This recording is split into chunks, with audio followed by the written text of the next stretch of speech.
All right, I'd like to call the July meeting of the Hudson River Black River Regulating District to order. Stand for the Pledge of Allegiance. Pledge allegiance to the flag of the United States of America and to the republic for which it stands, one nation, under God, indivisible, with liberty and justice for all. Thank you. Reminder to turn your cell phones and pagers, etc., to at least vibrate or silent. Roll call, Mr. Brewer. Mr. Chairman, David Bergstresser. Here. Michael Astafan. Excused. Albert Hayes. Here. Philip Klein. Here. Thomas Stover. Here. Mark Finkel. Here. Michael Clark. Here. Robert Leslie. Here. Robert Fulton. Here. Carol Wright. Here. Richard Ferrara. Here. Mr. Chairman. Thank you. Is there any need for a motion to adopt or revise the meeting agenda? Does anybody have anything to add or subtract? Okay. I didn't see a list for any guests. I'll make the motion to adopt the meeting agenda. Oh, I'm sorry. Motion to adopt the meeting agenda? So moved. Second. Motion and second. Mr. Klein, Mr. Stover. Thank you. Opposed? All in favor? Aye. Opposed? I have a need for an executive session. Hang on, I'm buried in paperwork. Today, I'd like to hold an executive session to discuss litigation of the 5 county suit and the Fulton County suit, and also a personnel matter concerning the executive director and a former executive director. Is that all right, Rob? Yeah. Thanks. Joining us, I'd like to have the acting executive director, general counsel, the financial officer, and chief engineer. So moved. Mr. yes. Chairman, if I could interrupt for 1 second. Sure. You may want to also include Black River Administrator in at least a part of that. Yes, you're right. Also the Black River Administrator. So moved. Do I have a motion? Do I have a second? Second. All in favor? Aye. Opposed? I don't believe we're going to conduct any business afterwards. I don't think. After executive After session? executive session? Is there any? You may. That's true.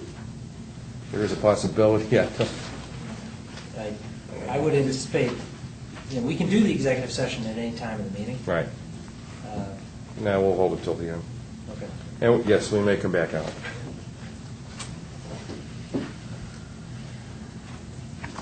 Okay.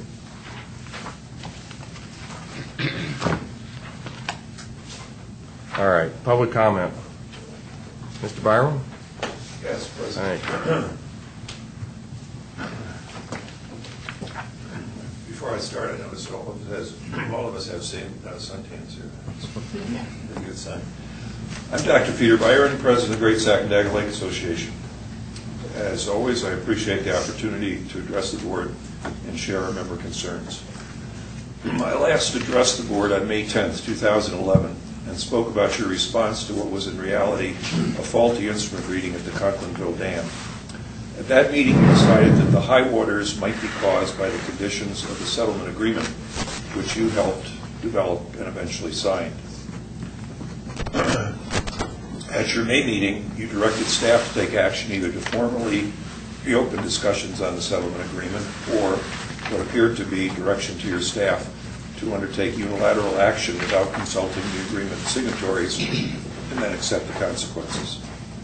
The Great Sacandaga Lake Association, which is also a signatory to the settlement agreement, had no interest in opening discussions, which had originally been a multi-year task.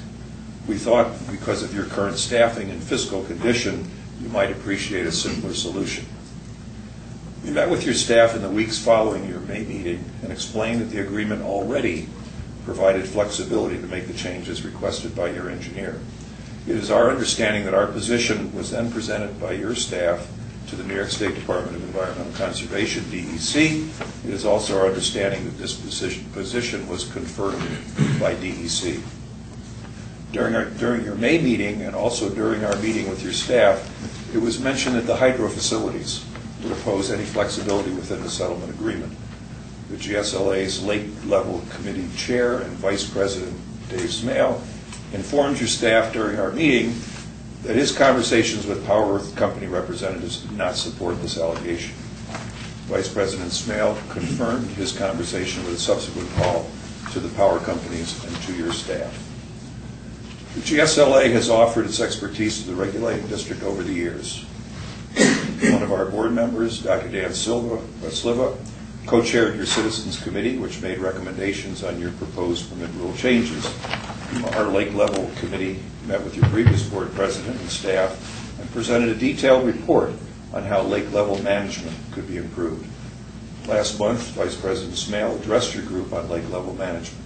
To say that we're a consistent presence and that our recommendations are valuable is to minimize. Members of the board, today we need to see a comparable commitment from your board. Our GSLA board has not sought to carry out a discussion with you through press releases. Our logic, research, and contacts with the hydros prevailed in defining flexibility in the lake level management. Isn't this a better problem-solving model than acting on your own? Lake level is important for everyone in the Great Sacandaga Lake community. For our community, the lake is not a hypothetical. We want the best lake management. We want to find solutions that help reduce what has become the tradition of water flowing over the dam. We also want to move on to other quality of life issues on the lake, such as the health and safety issues on Sand Island.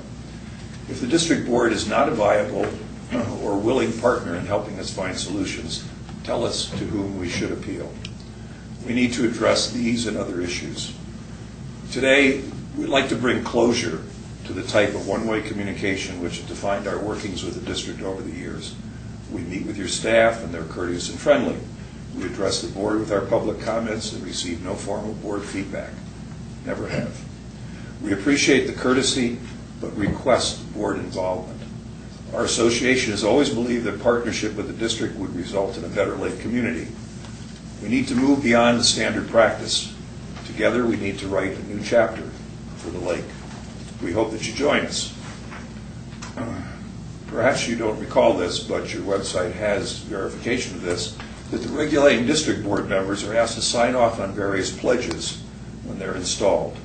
One of the major points is to attest that the board takes accountability for its own performance as a governing body.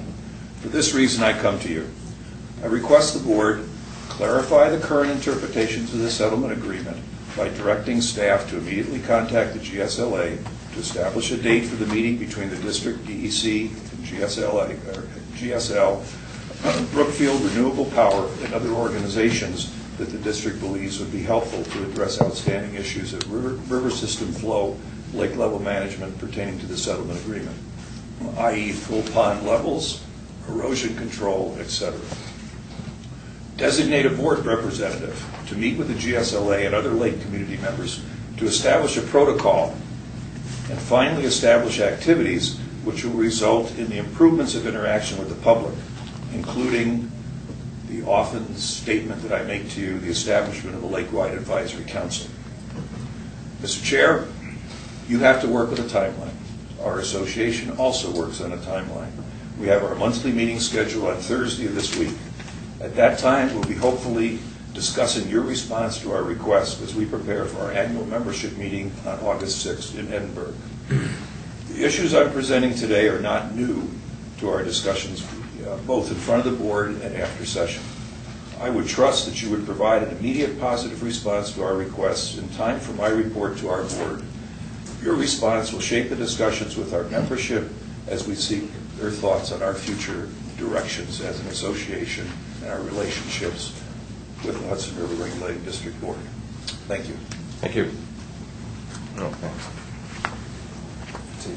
I'll provide you with my business card, so you will therefore have a phone number. Thank you. Thank you.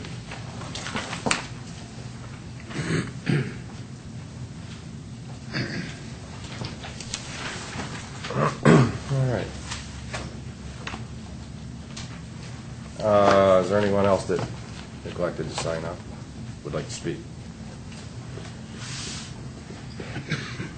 Thank you very much. Looking for approval of the June 14th regular meeting minutes. Any questions or comments? So moved. I have a motion. A second? Second. A motion and a second. All in favor? Aye. Any opposed? So moved. Okay. The report of the acting executive director is next. Bart? Thank you, Mr. Chairman. You'll find my report beginning and ending on page 7. The past month since we last met, my time has largely been consumed by dealing with matters of litigation. Obviously, the 5 counties, the Fulton County issue with the payment of back taxes, and in turn seeking funding to meet those obligations and indeed all our obligations. That has consumed the lion's share of my time.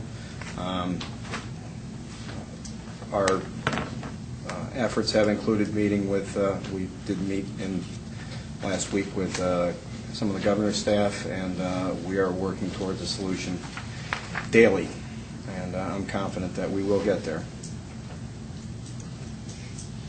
And I will be happy to take any questions. Sorry. I don't have any this time. Anybody have any questions for Mike? No. No? Okay. Thanks, Mike. Okay. Get into committees. Permit system. Do you have any business out? Thank you, Mr. Chairman. No, there's no old business, and there's no new business, sir. Okay. Governance. Mr. Rastafan is excused. So I'll turn it over to you, Mr. Hayes. I see there's no old business again. Under new business, we have the general report of Mr. Leslie. Thank you, Mr. Hayes. I guess I appreciate Mr. Clark being brief in his report because he and I worked together on the litigation matters and discussions with the governor's office and DOB regarding collecting funding or securing funding for our obligations. That did take, as with him, that took the bulk of my month as well. We'll obviously be able to get into both the 5 counties litigation and the Fulton County litigation to a greater extent in executive session, but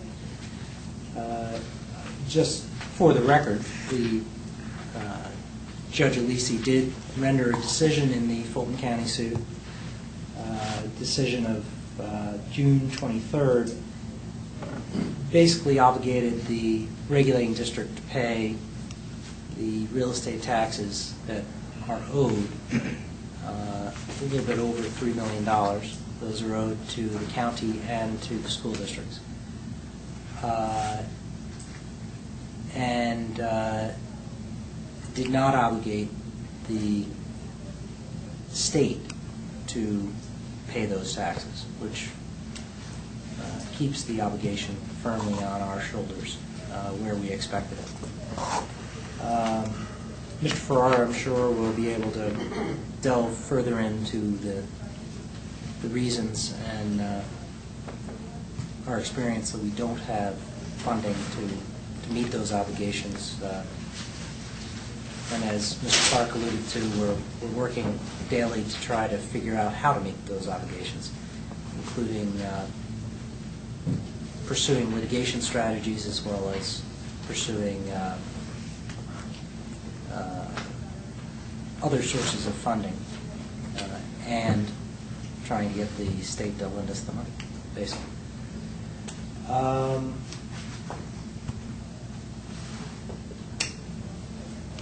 We did To build on something that Dr. Byron alluded to in public comment, the board did ask us to contact DEC and see if we couldn't memorialize a common understanding with regard to the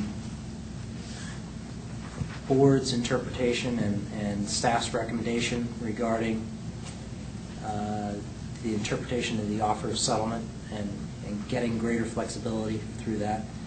I wouldn't take umbrage, but I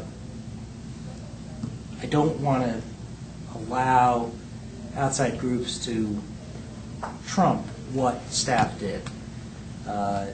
This was a staff-driven exercise. We figured out the solution. We told people about the solution. We made sure that we had that solution firmly in hand and well understood by the relevant parties, and made conscious decisions not to open a can of worms that would create much bigger problems down the road. In that vein, one of those discussions with DEC and follow-up to the board's request made clear that our understanding of the flexibility is accurate. Other groups that would be interested are on board, and that the potential for harm as a result of opening meetings, of requiring written commitments, of trying to pin in the flexibility that we've already established really is counterproductive. And in that vein, in answer to your question of the last meeting, we have recontacted DEC and basically found out that they're not interested in offering us any memorialization of that understanding. Flexibility is flexibility partly because it's not penned in by the written word. The only other thing that I had on there, on my report for this meeting, is an annual requirement from the authority's budget office with regard to an evaluation by the board of its function and I guess what its function is and how it functions, I guess is the easiest way to put it. Over the next couple of months, you will be given an opportunity to answer for yourselves a series of questions which should give you a pretty good idea of what it is you as board members are supposed to be doing, and allow you to assess for yourselves whether you individually and you collectively as a board are fulfilling those obligations. This is an ABO requirement, which we have a year to complete. There's no reason that we can't get on it. It's got to be done every year, beginning with the fiscal year that begins after, I think, January 2010. So July 1 is our start date. Within the next year, we've got to finish it, and then do it annually thereafter. So at some point, I will email you that form. The form itself is rather self-explanatory. If you then send back the responses to those forms, staff will compile them into a summary document, which we then can submit to ABO in the normal course of business. Most of you were not on the board when we sent this to you last year, when this requirement became, when it became a requirement. We anticipated that you'd want to answer these questions at some time in the future, and at that time sent you a copy of the list of questions that the ABO asks, just so that you'd be prepared. But there's been a lot of board turnover in the last year, so many of you haven't seen it yet. If you have any questions about it, obviously feel free to give myself or Mike a call. That, in sum and substance, is my verbose board report. I'm certainly available to answer any questions. Question. Is there any set date that we're going to be speaking again with the council for the 5 counties? No. I did speak with the Attorney General, the Assistant Attorney General, yesterday, who had spoken to the Assistant Counsel for the 5 counties. Harris Daigle spoke with Leah Everhart.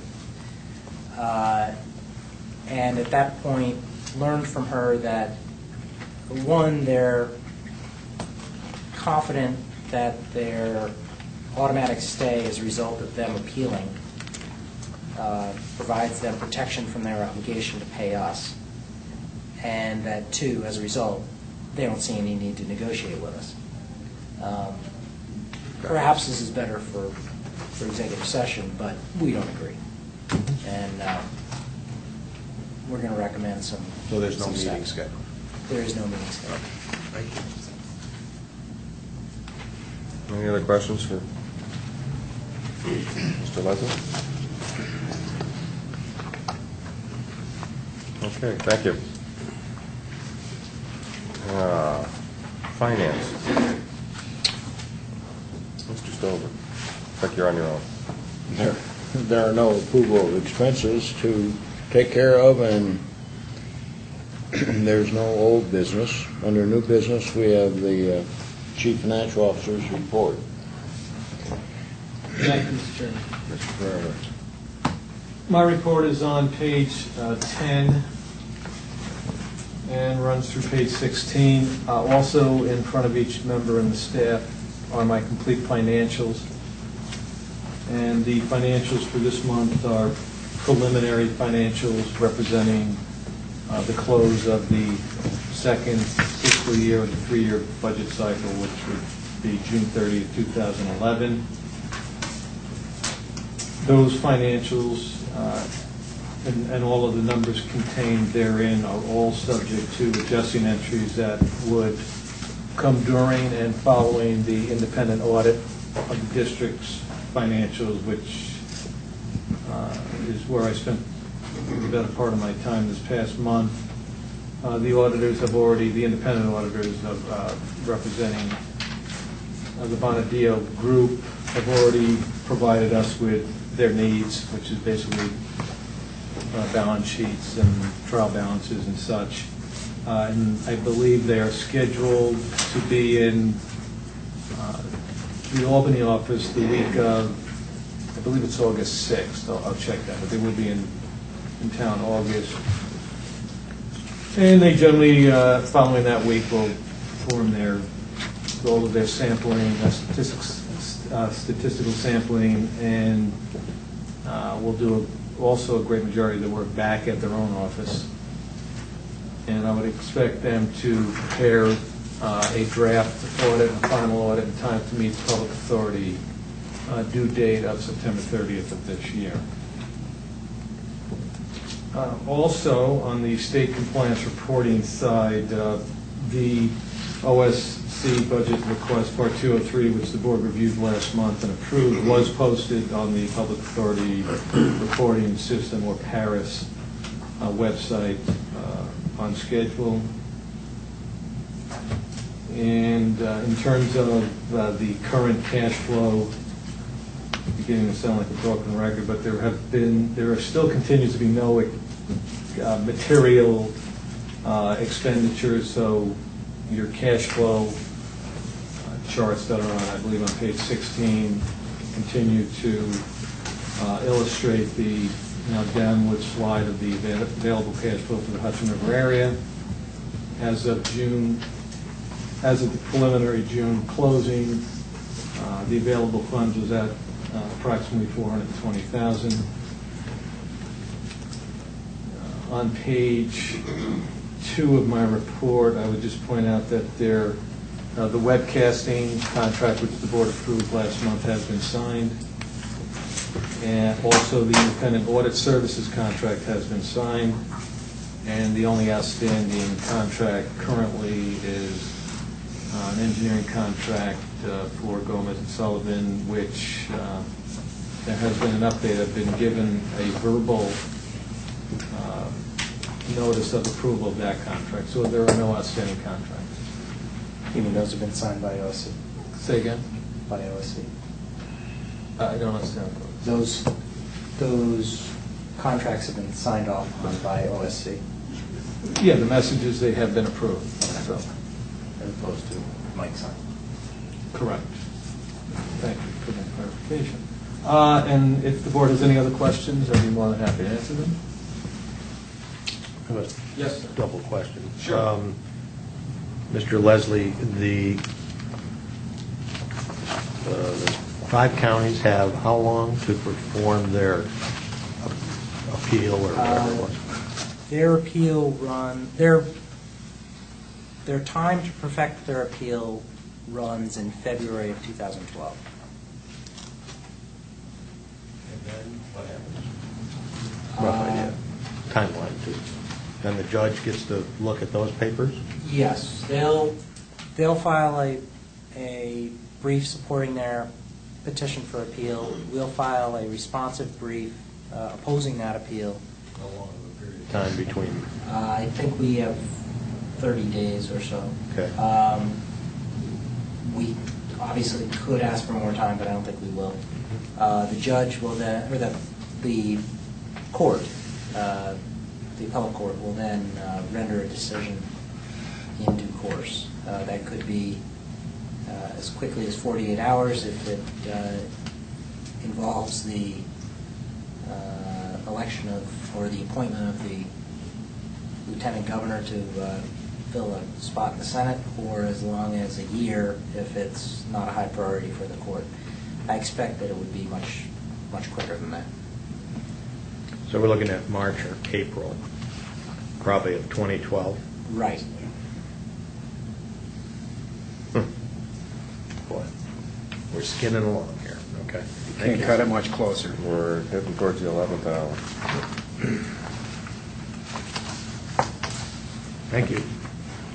Any other questions from anyone? Thank you, Mr. Brown. Operations, Mr. Hayes. Thank you, Mr. Chairman. There is no old business under new business. We have a resolution to conditionally award Old Ford Six Lake Engineering Assessment, and I'm going to turn that over to Mr. Olson. Mr. Hayes, I did hand out, and everyone should have, a memorandum on the evaluation of the qualifications. If you don't, I have extras. But in summary, we received 16 statement of qualifications from firms in response to our advertisement on May 11th. Those were received on June 3rd. We evaluated each of those submissions and qualifications. The scoring and evaluation was consistent with the Section 6.3 of the RFQ itself, which included a review of firm experience, personnel experience, project approach, and the firm's experience with similar work. The table included in the memorandum outlines the scores of the evaluation team as well as the average total score, and we determined that Camp Dresser and McKee of Latham was the firm that had the highest average total score, And the evaluation team recommends conditionally awarding the work to Camp Dresser and McKee. And staff also seeks board acceptance of the evaluation team recommendation and authorization to request a scope of work and a fee proposal from Camp Dresser and McKee. And the resolution is also attached there. And CDM would be filled in all the blanks to make it complete. I'll take any questions on the evaluation process if there are any. Go ahead, because I was just going to suggest a revision to the resolution to recognize a deviation from the evaluation process. Okay. Go ahead. I can get into that. You want Yeah. The third whereas in the resolution states that whereas based on the evaluation process described in the RFQ, and that evaluation process described as the typical district personnel evaluation methodology that we usually follow, which is 2 staff and a board member. In this case, only 2 staff members, the chief engineer and the operations engineer, perform the evaluation. So I'm going to suggest that the whereas state that the board acknowledges and accepts the evaluation of the district's chief engineer and operations engineer only, which represents a minor deviation of the typical 3 personnel evaluation team approach. There's nothing in state finance law that precludes the evaluation of any of these by any number, as long as it's they more get into the actual professional background of the person doing the evaluation. And I think in this case, the chief engineer and the operations engineer should more than satisfy that requirement. So, Question. yes. Why did we deviate? Why did we deviate? I was not. I just know that only the 2 did it, and I would defer to Rob. I guess I'm not sure. We, at the time, we'd also, at the beginning of the review, the chairman of the operations committee also would normally have the chance to perform the review, and wasn't able to, due to time constraints, get through the entire review. It was an enormous response, and it was 17? 16 RFQs, which is probably That's the largest we've had since right. Probably 6 times or 5 times as many as we would typically receive. Could we make mention of that in the resolution so that a year from now, somebody's looking at the resolution, they would understand why there were only 2 people that, we're making a statement that there was an abnormality here. Mm-hmm. If we could just, some way or another, Something recognize along the that. lines of it took each of our fully compensated staff an entire week's worth of work in order to, or 2 weeks worth of work to review. And It's just that it would be the natural question that one would have. If we deviated, why did we deviate? That's all. We could, due to time constraints, Yep. resulting from Time and volume. the size of the response. Time and volume. I should point out that we could delay. There is an option to delay an award at this point and take the extra time that we would have between now and the next board meeting, which is currently not scheduled until September, to complete an evaluation by a 3rd person. I don't see a reason for that, really. If you're satisfied with it, and our engineer's satisfied with it, then all I'm looking for is an explanation, and I think we should just know it. And I should mention that based on this situation, that I will double check with the Office of the State Controller long before we get to that point that we're sending them all of the paperwork, and they point out to us that we're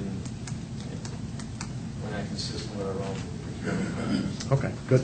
Okay. Answers my question. And in that case, there would be any delay. Right? If they have no It wouldn't be objection. needed, Right. right. We could check between now and September, have the review done, and bring it back to you in September for approval then. Okay. You're saying if the state comptroller did have an If issue? the control, If the comptroller had an issue. Oh, if they had an issue. right, absolutely. then that's, Yeah, Which I don't I understand. Don't expect anticipate that to be I don't think we have to give it any more time unless we're required. Okay. correct.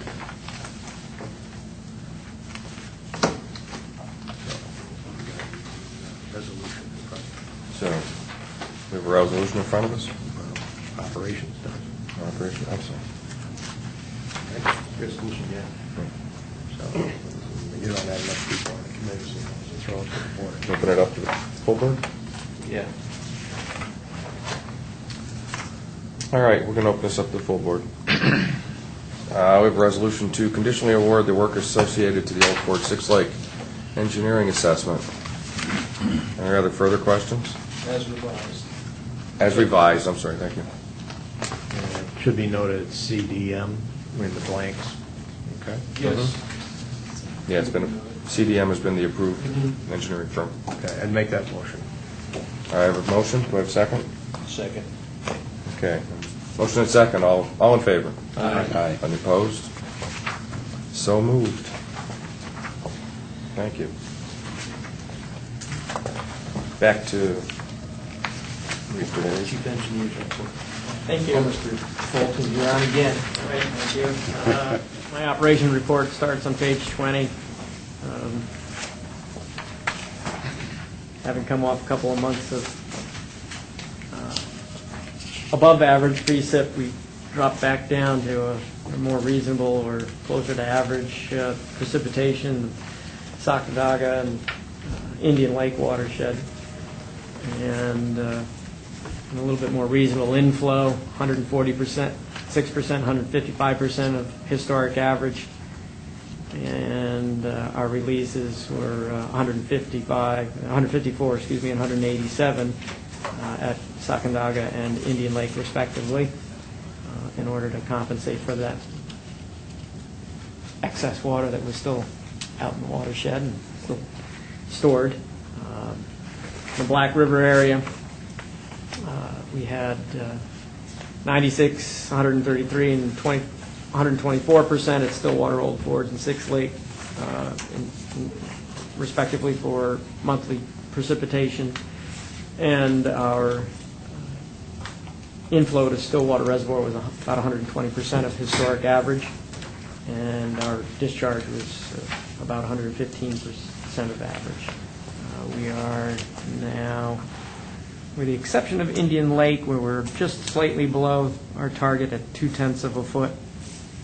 We have just within the last couple of days at Great Sacandaga Lake, have been for a while at Six Lake and Old Forge, and more recently at Stillwater, got back onto our target elevation. And to the extent we can, we'll try to track that target, but as it usually does, we go from one extreme to another, and it'll probably continue to stay dry. And forecast is for dry weather for the next week or more. So in order to maintain those minimum flows that are required, most likely then we'll start to drop below the targets now. That's the way the pendulum swings. So if there are any questions, I'd be happy to take those.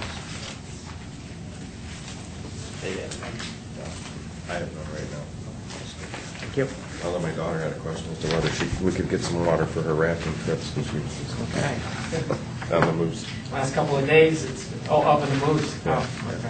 What was your reply?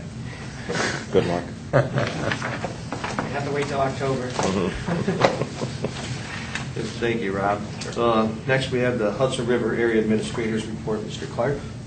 Thank you again, Mr. Hayes. You'll find my report beginning on page 58. I did want to mention one thing, which kind of goes back to the Executive Director's report. A note to the board, just a matter of disclosure, that in my previous life, prior to my time on the board, I had occasionally done engineering work.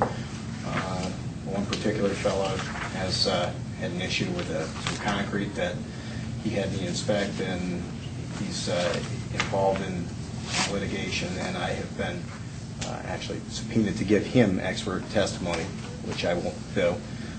We don't see any conflict in that at all. I certainly don't. But just to make that clear to everybody, I'm mentioning it now. So. I see, as long as you've been subpoenaed. And now on to the administrator's report. Obviously, the summer's in full swing. It got off slow. And the Sacandaga Field Office is experiencing a steady flow of people, but and it's all a subjective opinion, but it appears that there's not as many people as other years. And again, that's subjective, that are really making work requests. There's still a substantial amount. There are a fair number of people in and out of the office. And field staff, nevertheless, is all two of them are extremely busy.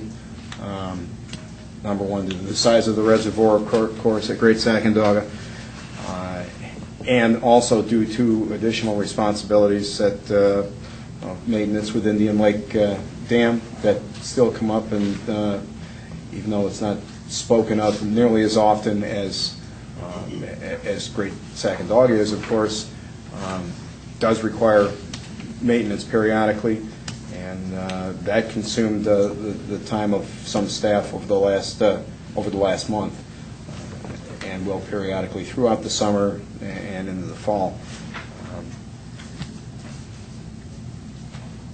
And that is the nuts and bolts of my report. The staff is in the field, and we are dealing with permit holders and the general public on a daily basis. And I will, again, be happy to answer any questions.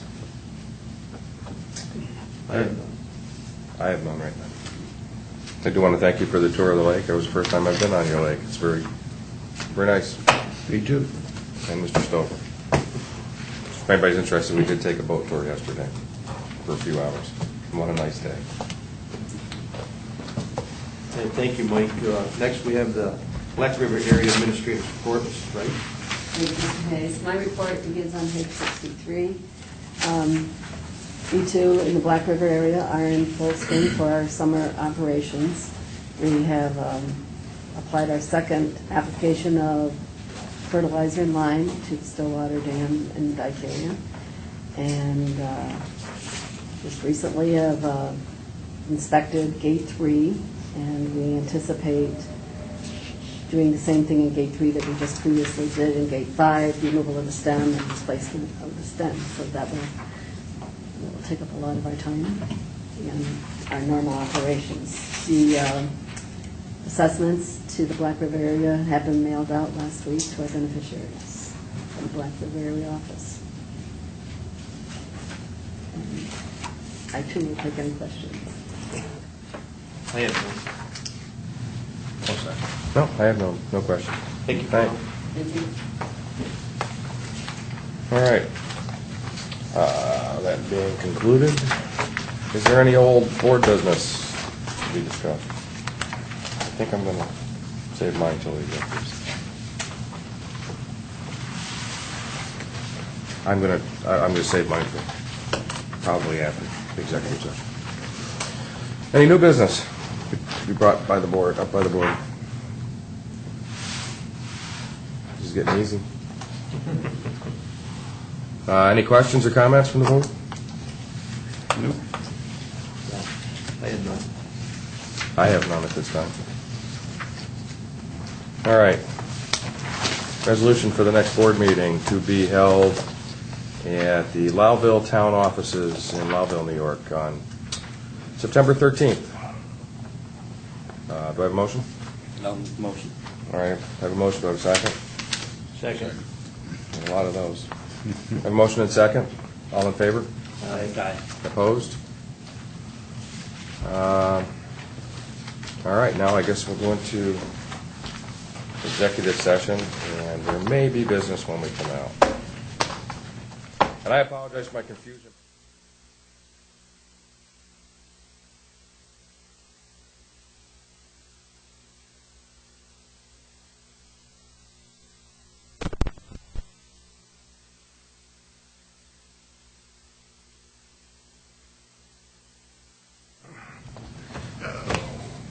Now, board business. We have 2 resolutions to, go ahead. Motion, and then we'll do the last is a resolution. Okay, We'll do the legal as motions. all right, Right. go ahead. Mr. Board Chair, you had asked during executive session, we had discussed the 5 counties lawsuit as well as the suit brought by Fulton County and the school districts against the regulating district. And you asked me to craft a motion through which the board could take action with regard to each of those 2 lawsuits.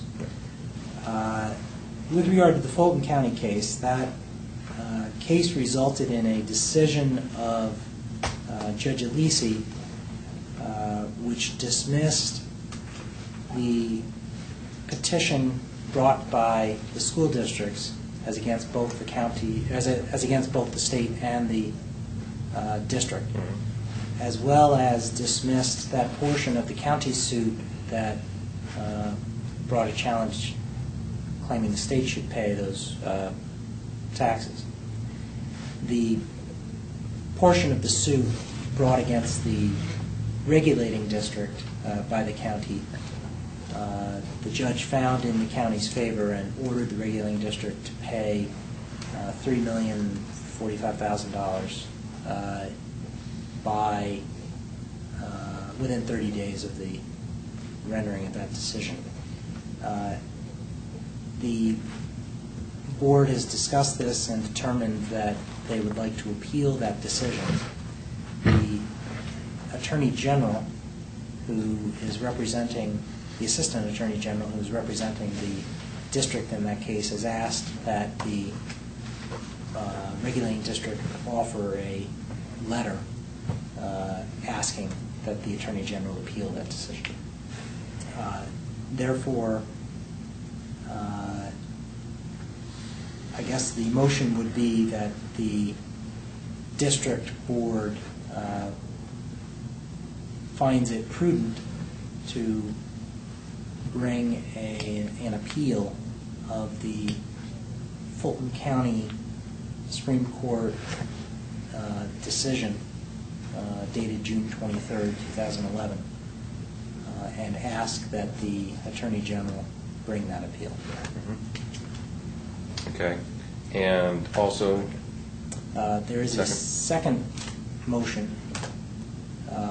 which concerns the 5 county suit, the suit brought by Albany, Rensselaer, Saratoga, Warren, and Washington County with regard to the district's March 30th, 2010 apportionment, challenging that apportionment that resulted in a April 1st, 2011 decision of the Saratoga Supreme Court, Judge Ferradino, finding in favor of the regulating district. The 5 counties appealed Judge Ferradino's decision, and as indicated early in this meeting, have until February 2011 to perfect that appeal. We would ask that the Attorney General bring an affirmative action in that case to compel payment by the 5 counties of their assessment pending the resolution of the appellate court's determination of the 5 counties' appeal. Okay. Does that have to go as 2 different motions, or can we? We could do that as one motion. All right. Why don't we do that for the sake of speaking to? All right, so I have a proposal, a resolution to Proposal for a motion needs Proposal for a motion. needs somebody to move the motion and then All a right. second. Need a first? I'll move it. I'll second it. And a second? That first, Mr. second? Stover, Mr. Finkel. Yes, I'm sorry. All in favor? Aye. All opposed? So moved, second. Contact the agent. Thank you. We will do so. Now, Can you further write these for me? Okay, Mr. Farrar, you got a copy of this? Yes, I do. Okay, thanks. Would you read that, please? This is a resolution authorizing the employment of an executive director for the Hudson River Black River Regulating District, whereas the district, I will now Read it word for word. Okay, go ahead. Whereas the Regulating Districts Board has determined that it is in the best interest of the district to employ an executive director to assume responsibility for the management and overall direction of district operations. And whereas the board has identified Michael A. Clark, the current acting executive director, as a suitable individual to fulfill the responsibilities of the position of executive director. And now therefore be it resolved that effective for the next payroll, and I'll have the word payroll, said Michael A. Clark is employed as the executive director of the Hudson River Black River Regulating District at an annual salary of $97,500 plus benefits, subject to the provisions of the management exempt employees employment rules and benefit guidelines effective, which were effective January 1, 2011, and as revised October 13, 2010. All right. So, do I have a motion? Second. Second Klein. was, Mr. Stover. first Mr. Stover, second. No, first Mr. Klein, second Mr. Stover. Got it. Sure. Okay. Is that all right? Yep. All in favor? Aye. Any opposed? So moved. Thank you. Congratulations. Do we have to do anything to fulfill the position of the Hudson River Area Administrator? Yeah, actually, I propose that the board consider John Hudson as the area administrator. I would suggest that because we're in a transition here, we've got a 2-month or a 1-month hiatus in between now and our next meeting, that we make that position acting. And if the board is willing to, I hope the board's willing to consider that. How do we formalize that? How do we formalize Well, we that? can use a similar resolution that we did for the director. And that would be effective? Next pay period? Beginning of the Next pay period? Next pay period. Well, Okay. And then, because we're out a couple weeks, it would be the next unprocessed payroll. very good. Very good. Because And I our would some payroll. suggest also that there be a pay of $68,000. 68. This would be a resolution authorizing the employment of an acting Hudson River Area Administrator for the Hudson River area of the Hudson River Black River Regulating District. Whereas the Regulating District Board has determined that it's in the interest of the district to employ Hudson River Area Administrator to assume responsibility for the Hudson River area operations, and whereas the board has identified John, middle initial, M. Hodgson, the current engineering assistant, as a suitable individual to fulfill the responsibilities of the position. Now therefore be resolved that effective with the next unpaid payroll, that John M. Hudson is employed as the acting Hudson River Area Administrator at an annual salary of $68,000 plus benefits, subject to the provisions of the management exempt employees employment rules and benefit guidelines effective January 1st, 2011, as revised October 13, 2010. All right. So, do I have a motion? So moved. All right, Alvin. Second. Mark Finkel. All in favor? Aye. Opposed? So moved. Thank you. Congratulations. Motion to adjourn? Motion to adjourn. No more business? I'm sorry. I We did- have to adjourn. Just a second. I just wanted to make, just give a very brief. Oh, I'm sorry, yes. I want to clarify something. Regarding, it's just a point of clarification, and the easiest way for me to do it is chronologically, roughly chronologically. And I'll start with, if everybody recalls the end of April, beginning of May, when we experienced extremely heavy thunderstorms on top of snow melt. We had record elevations of Great Sacandaga Lake, 774.5, thereabouts. It was a record, that's all I have to say. It was higher than anybody had ever seen. At the board meeting following that event in the early part of May, staff, myself included, had made a statement that we needed to examine an offer of settlement under those extreme flow conditions for a means to deal with those events, because the offer under certain conditions worked against our mission to provide flood protection to the Hudson River downstream of the reservoir. That statement was made. And following this, shortly following that meeting, I met with members of the Great Sacandaga Lake Association, actually Dr. Byron and Mr. Smale, and we talked extensively about specific parameters, but more so, and just as importantly, the concept of not opening that offer of settlement. And we did, and they presented the position at that time that they really didn't want to see us open that offer.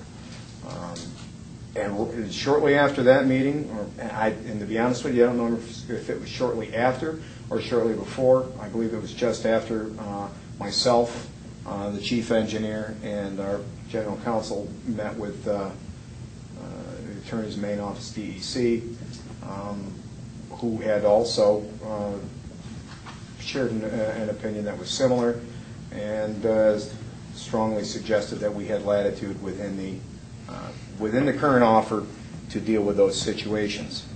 As luck would have it, the end of May, Memorial Day weekend, we had an event that was forecast, and the chief engineer saw it coming, and we did just that.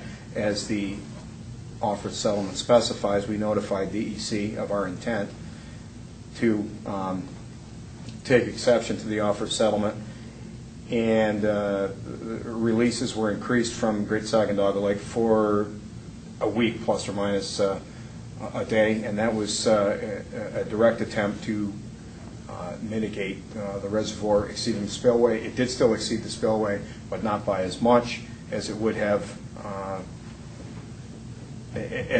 otherwise.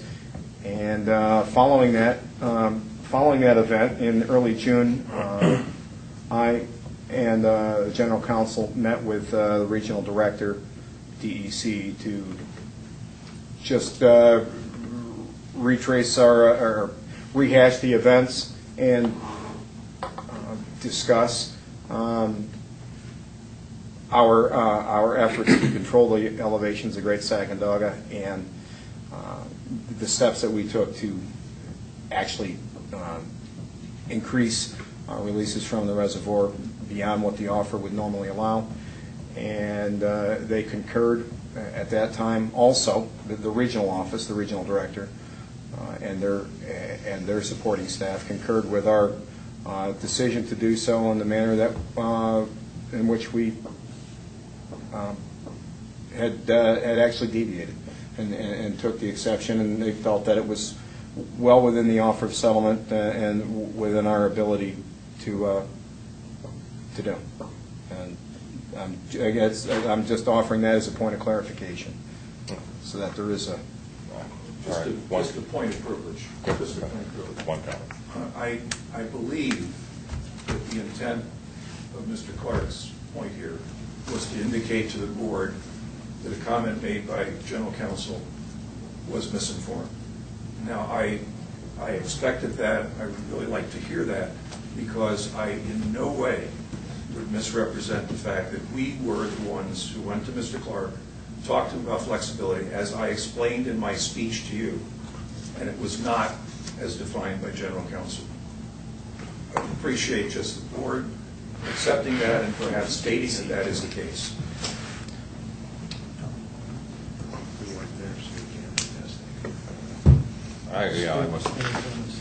according to Mr. Clark's timelines. Thank you. I appreciate your apology. All right. One other point I'd like to make, Mr. Finkel has offered to liaison. Thank you very much. So he will be in touch with you. All right. I will go by his timeline, that's all. None of us were actually there at any of the meetings, the board members. So.